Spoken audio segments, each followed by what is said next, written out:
세상에는 사람들을 넘어지게 하는 요소들이 참 많습니다. 그들 중에 하나가 낙심과 절망입니다. 낙심과 절망은 사람들로 하여금 삶의 희망을 꺾습니다. 이러한 예는 병원에서 쉽게 찾을 수 있습니다. 아무런 증세 없이 건강하게 지내다가 다른 증세로 병원을 찾았는데 시한부 판정을 받으면 그날로 하늘이 무너지는 듯한 절망을, 낙심을 겪습니다.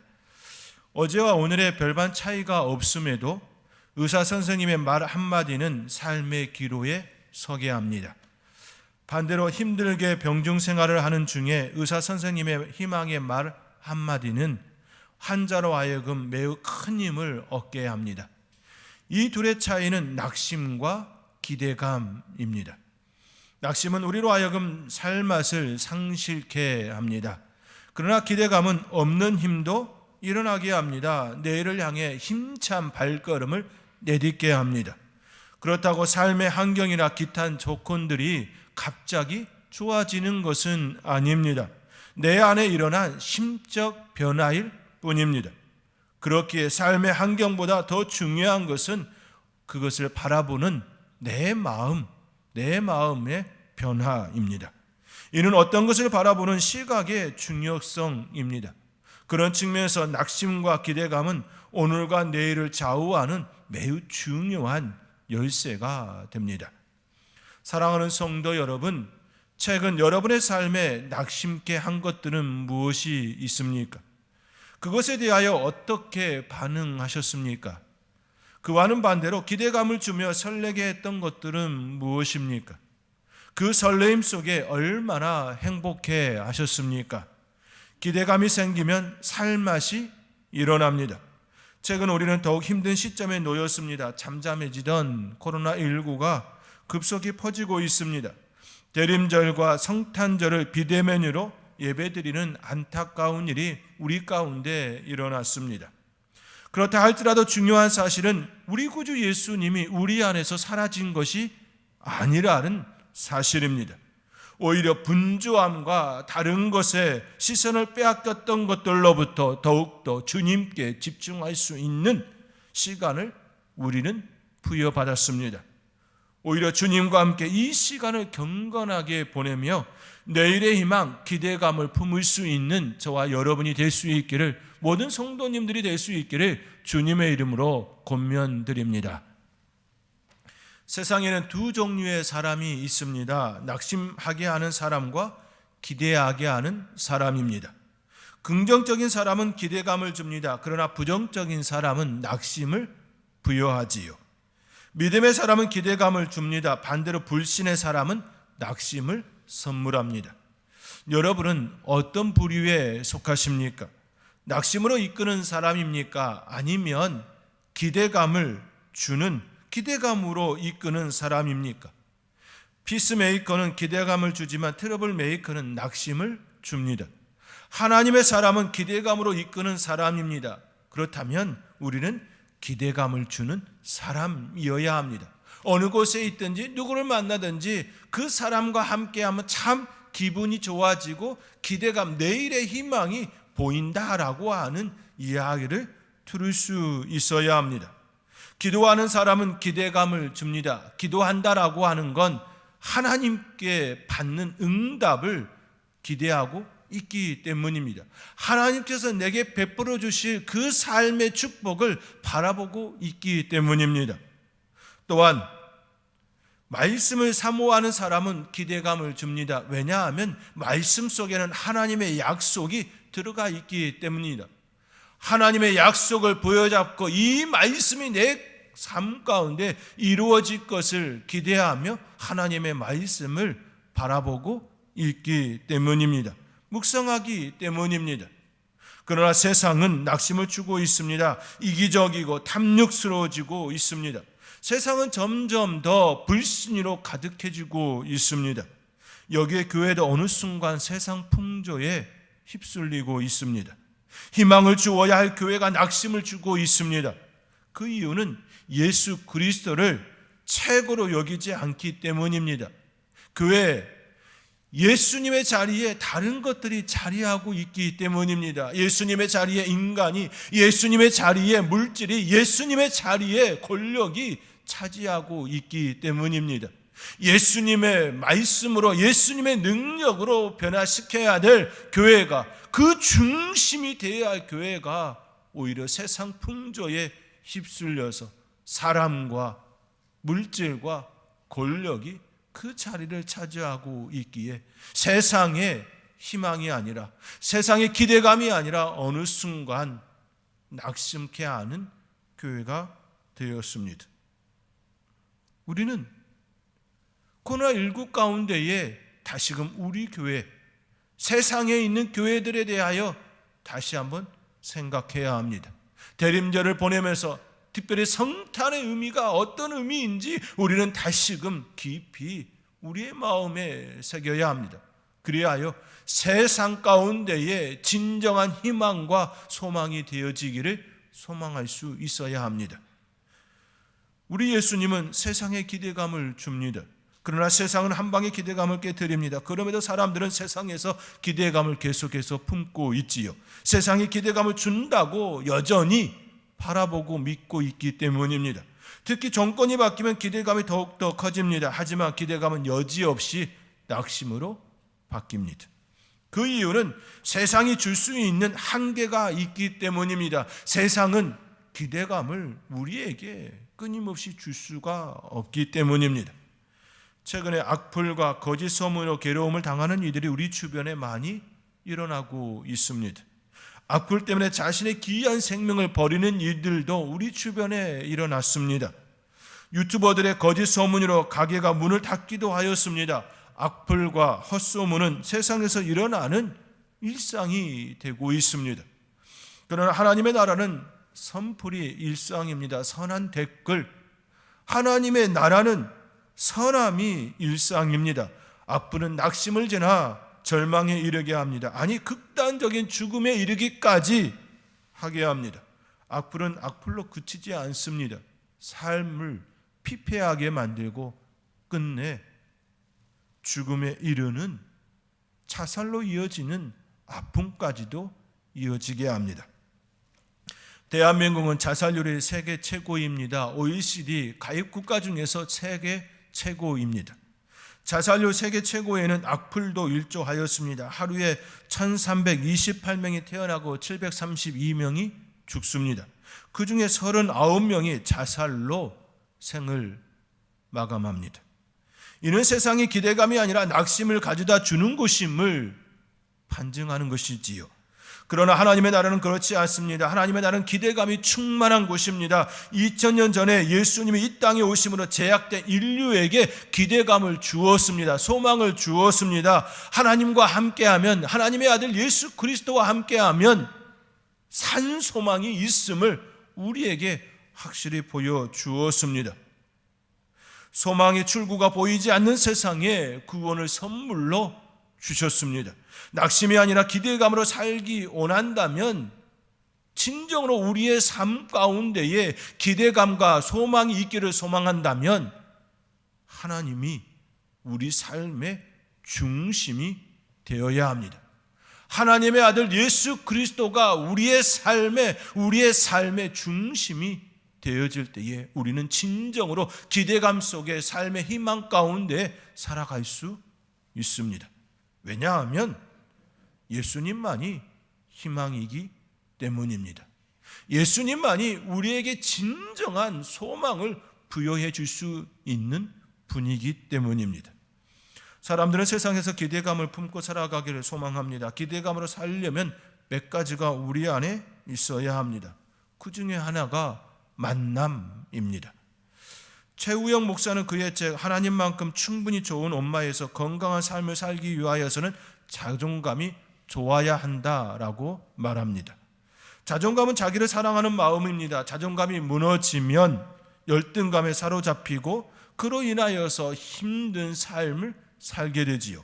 그러한 그들에게 다음과 같은 처방을 합니다. 첫째, 자신의 내면을 바라보기, 그리고 실망하지 않기입니다.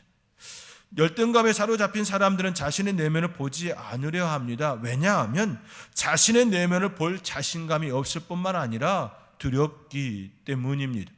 그러나 자기 자신을, 자기의 내면을 들여다보지 않으면 결코 건강해질 수가 없습니다. 자기 자신을 바라보고 그 안에서 진정한 희망을 찾아갈 수 있어야 합니다. 둘째, 할 수 있다는 기대감 갖기입니다. 건강한 자아를 이루기 위해서는 먼저 자기 안에 희망이 있어야 합니다. 할 수 있다는 기대감을 품을 수 있어야 합니다. 기대감, 할 수 있다는 그 기대감 속에 내일을 향하여 나의 발걸음을 내디딜 수 있는 것입니다. 내일에 대한 희망이 없는 사람은 결코 앞을 향하여 전진할 수 있는 용기가 없습니다. 세 번째, 자신의 약점 파악하기입니다. 사람은 누구나 약점이 있습니다. 그 약점을 알 때 자기를 사랑할 수 있습니다. 약점은 미움의 대상이 아니라 사랑의 대상입니다. 내가 오히려 아끼고 보살펴 주어야 할 부분인 것이지요. 다음으로 자기사랑 회복하기입니다. 이를 위하여 저자는 자신을 사랑했던 이들을 노트에 기록해 보라고 제안합니다. 지금까지 성장하면서 자신을 아끼고 사랑하여 주었던 이들을, 그들의 이름을 기억해 보라는 겁니다. 노트에 그들의 이름을 적어보고 또 그들이 우리에게 베풀어 주었던 그 사랑, 그 에피소드를 기록해 보라는 것입니다.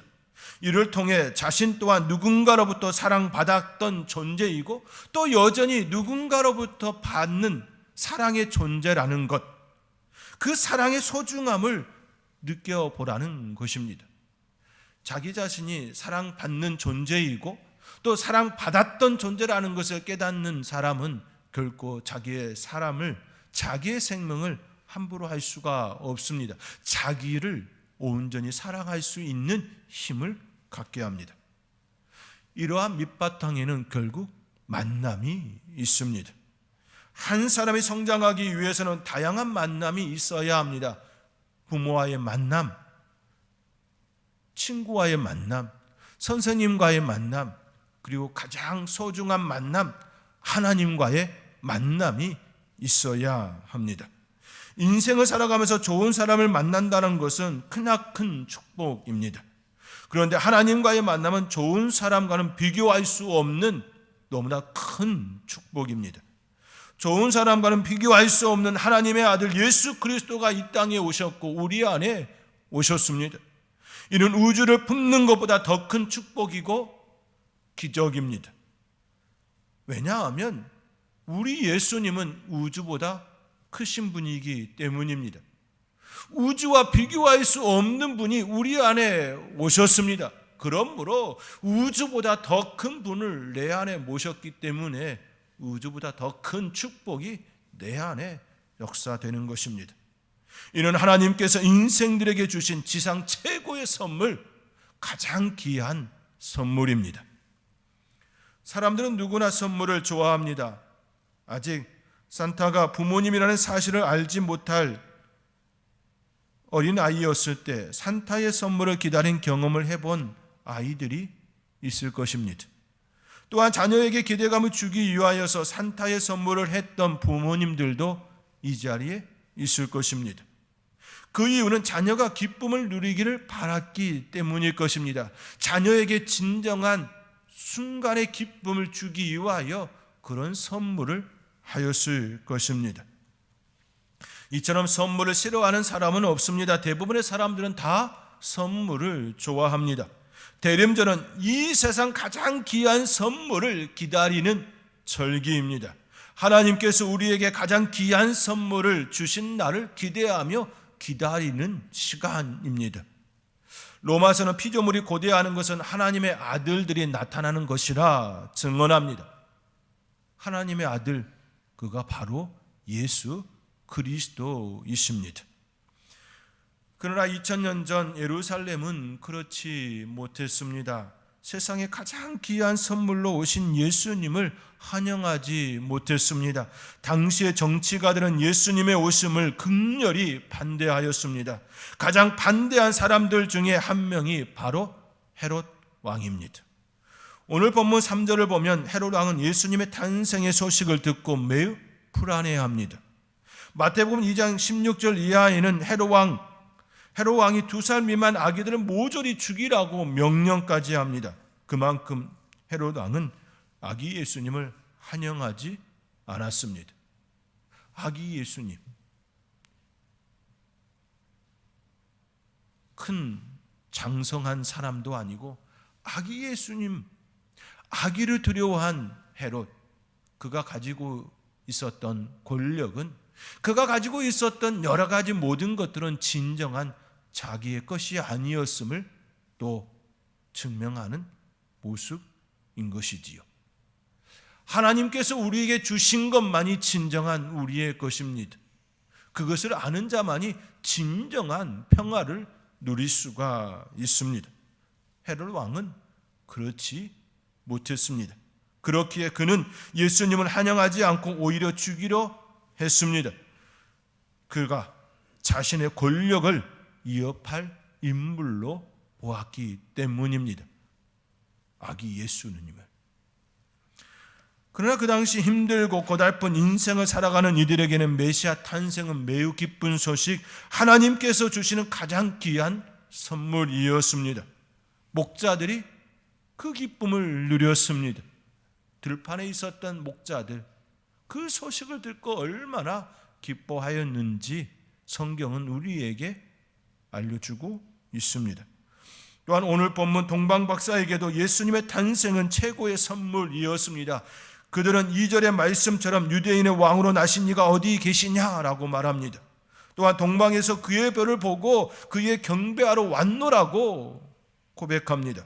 그들은 구약 예언의 말씀처럼 베들레헴에 태어날 것을 알게 되었습니다. 그리고 그들은 베들레헴으로 아기 예수께 경배하러 갑니다. 그러나 아기 예수를 위협 인물로 여긴 헤롯 왕은 동방박사들에게 아기를 찾거든 자기에게도 구하라고 부탁하지요.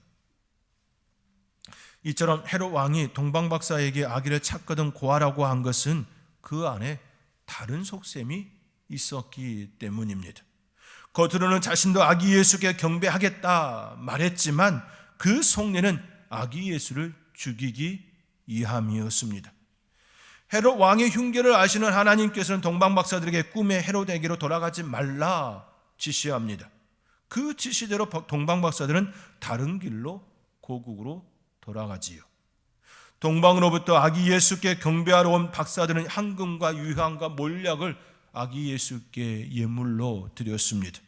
그들은 가장 귀한 선물 예수님을 맞이하면서 자신들의 마음을 예물에 담아 경배하였습니다. 왜냐하면 아기 예수님은 그들에게 최고의 선물, 가장 귀한 선물이기 때문입니다. 그러나 헤롯 왕에게는 자신의 왕권을 위협하는 대상, 정적이었을 뿐입니다. 사랑하는 성도 여러분, 2000년 전에 이 땅에 오신 예수님은 우주 최고의 선물입니다. 그 어느 것과 비교할 수 없는, 대체할 수 없는 가장 귀한 선물입니다.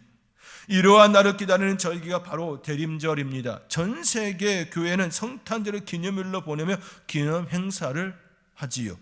잊어서는 안 되는 날이기 때문입니다. 성탄의 의미를 진정으로 마음에 새기기 위하여 그 일을 보내는 것입니다.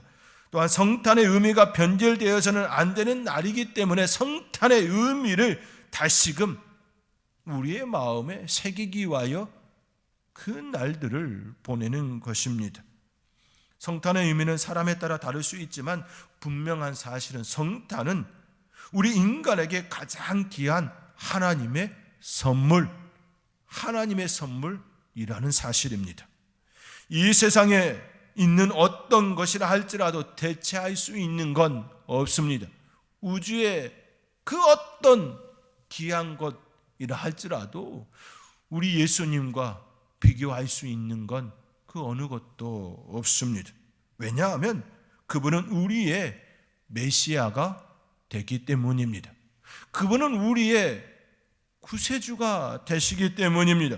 우리의 생명이기 때문입니다.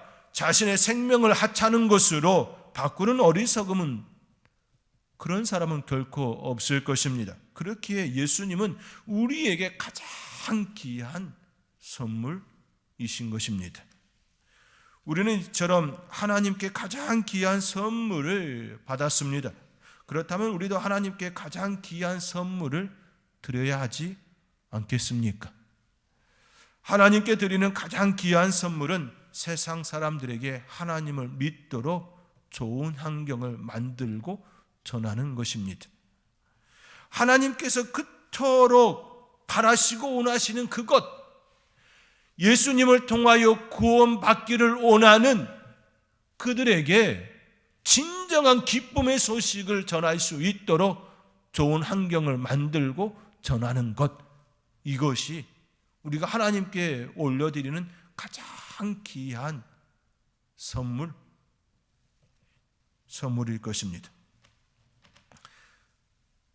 좋은 환경, 그들이 믿을 수 있도록 믿음의 환경을 만들기 위하여서는 사람들이, 성도들과 교회가 하는 일에 믿음이 갈 수 있도록 해야 하는 것입니다.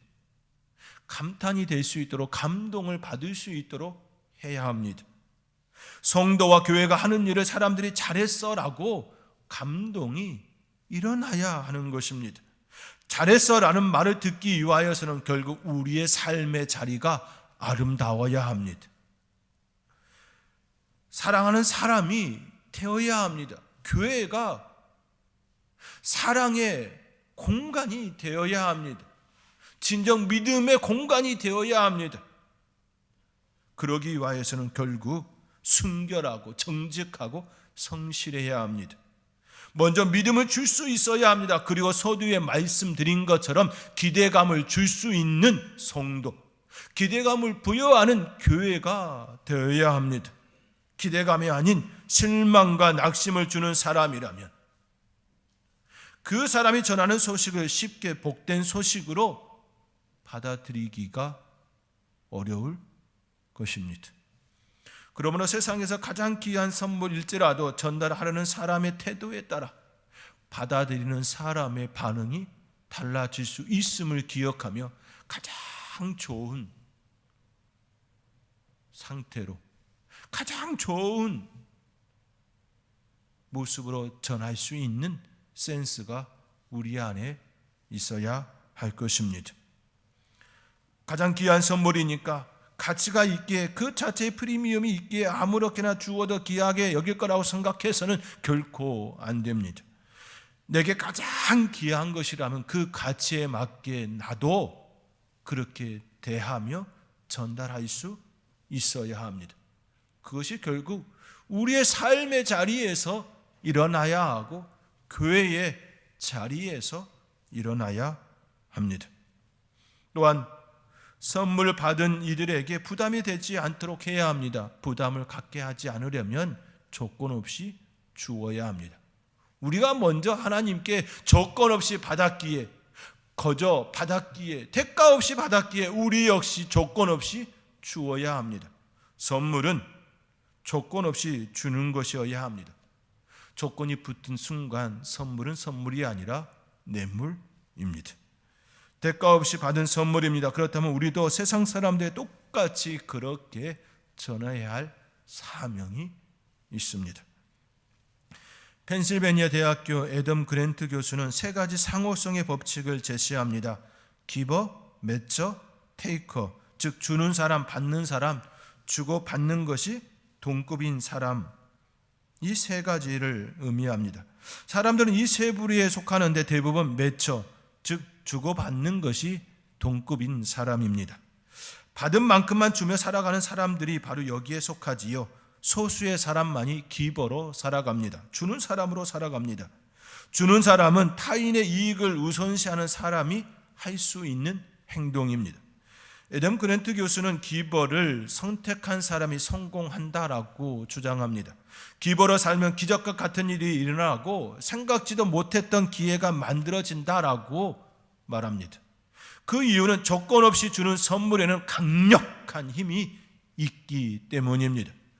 그 이유는 조건 없는 선물에는 강력한 힘이 있기에 그렇게 자기에게도 그 은혜를 입는다라는 것이지요. 이를 잠언 18장 16절은 잘 우리에게 설명해 줍니다. 사람의 선물은 그의 길을 넓게 하며 또 존귀한 자 앞으로 인도하느니라. 선물의 힘은 강력합니다. 선물을 주는 사람이 가는 길은 넓어집니다. 더 존귀한 자가 됩니다. 언제나 선물은 기적을 만들어냅니다. 선물이 기적을 만들어내는 이유는 선물은 기적의 씨를 뿌리기 때문입니다. 존 눌리는 이렇게 말합니다. 선물은 씨를 뿌리는 것과 같다. 아무것도 하지 않으면 아무것도 열리지 않지만 씨를 뿌리면 언젠가는 열매를 맺는다. 선물은 씨를 뿌리는 것과 같습니다. 씨만 뿌려지는 것이 아니라 언젠가는 탐스러운 열매를 맺습니다. 성도는 세상에서 기버로, 특히 하나님 나라의 기버로 살아가야 합니다. 하나님은 처음부터 지금까지 그리고 앞으로도 기버로 존재하십니다. 예수님을 이 땅에 보내신 것이 바로 하나님이 기버임을 증명한 것이지요.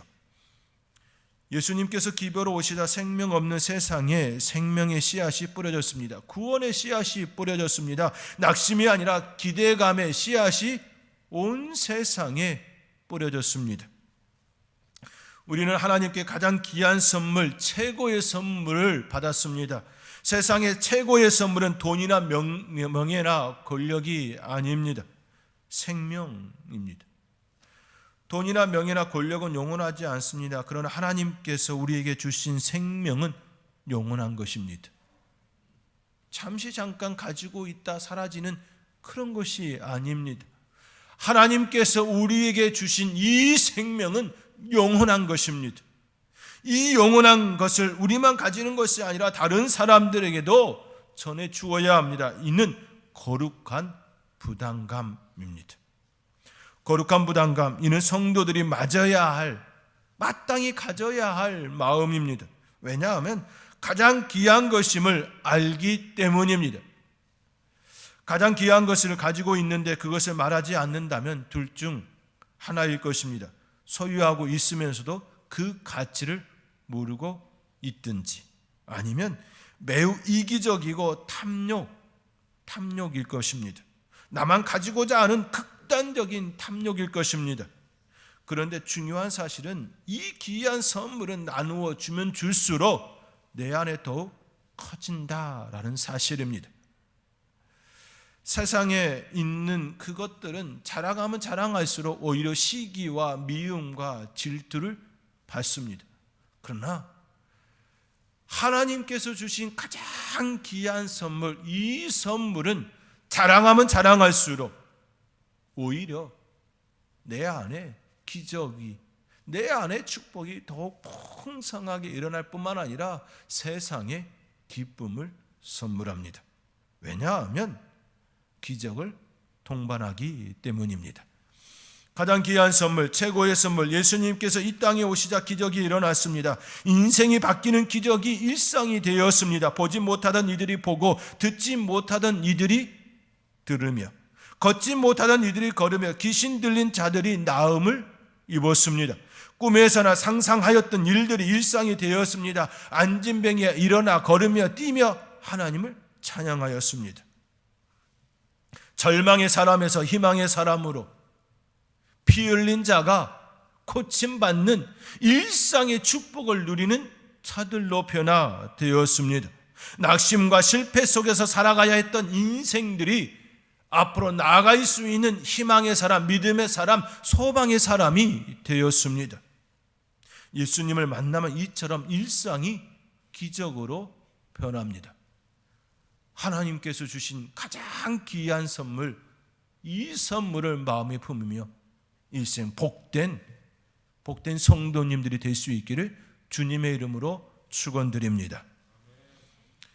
존 F 마르케스는 주는 것보다 받는 것이 쉽다. 받는 것보다 주는 것은 더 귀한 일이다. 받는 기쁨은 하루 동안 유지된다. 주는 기쁨은 평생 지속된다라고 말합니다. 죽어가는 세상, 이 세상에 희망을 주고 소망을 주므로 새 노래를 부를 수 있는 복된 성도님들이 될 수 있기를 주님의 이름으로 축원드립니다. 이제 마지막으로 박한수 목사님이 쓴 내가 구원받은 줄 알았습니다 책 일부를 소개하며 설교를 마치고자 합니다. 저자가 아는 목사님이 분목사로 사역하던 교회에서 한 교인이 이단에 빠져 재산도 다 날리고 가정도 풍비박산 났습니다. 그리하여 그 목사님은 그분 집을 여러 번 찾아갔습니다. 그러나 매번 문전박대만 당하고 돌아와야 했습니다. 그러던 어느 날 그 교인이 병에 걸려 죽어간다는 소식을 듣고 매일 병원을 찾아가 회심을 권유하였습니다.